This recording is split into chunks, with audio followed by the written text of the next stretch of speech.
What's going on, everybody? We are going to do some kettlebell training, and this comes from Pavel's company, Strong First. Pavel is considered the godfather of kettlebell training. He has a lot of great stuff. He's got some books out. He's got obviously a company called Strong First, YouTube channel, Facebook page, website, the whole 9 yards. If you are looking for kettlebell resource, that is the man, right? Pavel, he's amazing. He's an amazing coach. He's an amazing practitioner of kettlebells. So we're going to work on some strength / skill. We're going to do a little metcon, and then we'll have a finisher. 2 of the 3 will have kettlebells in it. So here's what we're going to do to start. We're going to have 4 sets of 3 windmills, kettlebell or dumbbell windmills per side. Okay, so 12 total. I'll demo that in a second. The metcon's going to be 6 to 8 rounds, kind of your choice, how you feel. 6 to 8 rounds of 8 hand release push-ups and 12 Russian kettlebell swings. So 6 to 8 rounds of those 2 movements, that couplet, and then to finish off, we're going to do 3 sets of 8 single leg glute bridges per side, right? 3 by 8 per side. And I will demo this. By the way, we have all of the demos from Strong First linked in on the website. So if you are looking for Pavel's demo or Pavel's company's demo rather than mine, by all means, go check those guys out. So let's start with some windmills. So you can do this 3 ways, right? You can do this as a body weight exercise. You can do it as what is called a low windmill, and you can do what's known as a high windmill. So body weight is exactly what it says. Like, I have no weight in my hands at all. What I'm going to do is feet are going to be hip or shoulder width apart, and I am going to rotate away from whatever side my hip is going to shift. So if I was going to go right hand up, I want to turn my feet to the left. And what I'm going to do is take my off hand and run it down my leg as sort of a guide. So I'm going to shift my hip back and then rotate my upper body so that my top hand is over my shoulder. And then I'm going to rotate back up. Now, how low you go is completely dependent on your mobility and range of motion. I am not very great at this, so I will go very minimal range of motion compared to some of you guys. It's completely fine. This is really a work at your range type of motion. So change angle a little bit. We'll try to do it again. So feet are going to be relatively athletic stance, sort of somewhere between hip and shoulder width. I'm going to take my right hand over my shoulder, and I'm going to rotate my feet to the left. At this point, I'm going to run my hips back. Front leg is soft, and I'm going to rotate as far as I can go, and then I'm going to stand up, right? So that is body weight, right? We'll do this again with a low weight. So I have my kettlebell here. This is a very, very light kettlebell. You can go as heavy as you want to go, but the low kettlebell windmill would be my off hand. So hand is still up. I'm shifting my kettlebell or my feet to the left, and now my kettlebell is going to guide my motion. And then I'm going to stand up, okay? Do it from the side or from the front. So inside of the leg, turn the feet opposite of hand overhead, and I'm going to send my hips back, front leg soft, nice, and to my range of motion.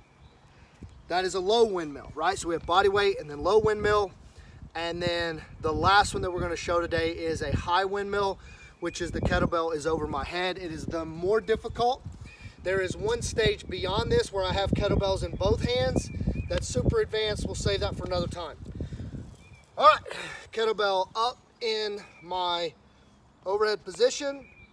I'm going to turn my feet to the left, and then I'm going to rotate over. I'm going to stand up, right?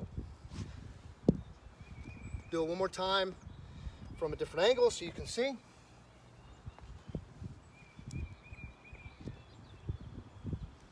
Turn my feet to the left, hip goes back, keep the kettlebell over that shoulder, and then kettlebell windmills. So you have 4 sets of 3 per side, whatever variation you want to go, right? That's the first movement, strength slash skill. Then we have a Metcon, and we have points performance for all of this. Hand release push-ups mean that in the bottom of my push-up, my hands have to come off the ground. Don't have to come off much, got to come off the ground. The point of performance here is we see a lot of weird body positions in this push-up. What I want you to focus on is knees, quads, hips, and shoulders all come up at the same time.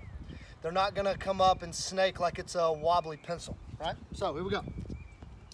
Come down, hands come off, squeeze my quads, and then push up into that locked position, okay? So point of performance for the push-ups is, can you maintain that rigid body shape all the way up and all the way down, okay? So you have 8 of those. Then you're gonna have 12 Russian kettlebell swings. Because we are sticking with our man Pavel today, point of performance for the Russian kettlebell swings is such. This is not a squatting movement. The flaw that we see a lot is people come knee forward in this kettlebell swing, like this is a squat. It isn't. This is a hinge shape, not a squat. So if you want to think about how this relates to sport, if I was in this universal basic athletic position, right?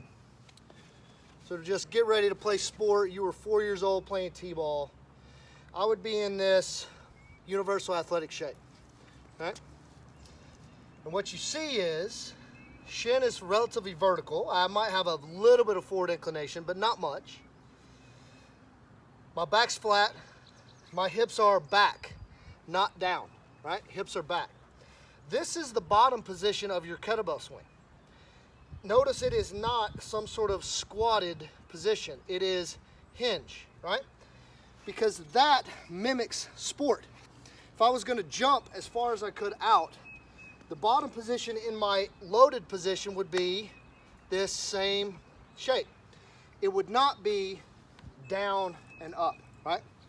So, which is why the kettlebell swing is such a great athletic developer, because it mimics so much of what we do in sport and play and performance. So, point of performance for the kettlebell swing is, it is a hinge, not a squat. Keep your knees over your ankles. That's what we're working on, okay? Last thing for the single leg glute bridges, one leg is out, and I'm gonna drive my heel through the ground to squeeze my butt. I'm gonna do 8 of those per side. You might feel a little bit of a hamstring cramp if you have some glute inhibition. That's completely normal. But what's going on is your hamstrings are trying to compensate for your lack of glute activation. So really, really drive the heel through the ground. Try to squeeze the butt as much as possible. That activates the glutes and minimizes that activation of the hamstring. That should take care of it. So to recap, you have 4 sets of 3 of kettlebell windmills per side, whichever variation you want. Then you have 6 to 8 rounds, 8 hand release push-ups, 12 Russian kettlebell swings. Remember, points of performance for both of those. And to finish it off, we're gonna do 3 sets of 8 of single leg glute bridges per side. Should be a really, really nice training day, and we'll see you next time.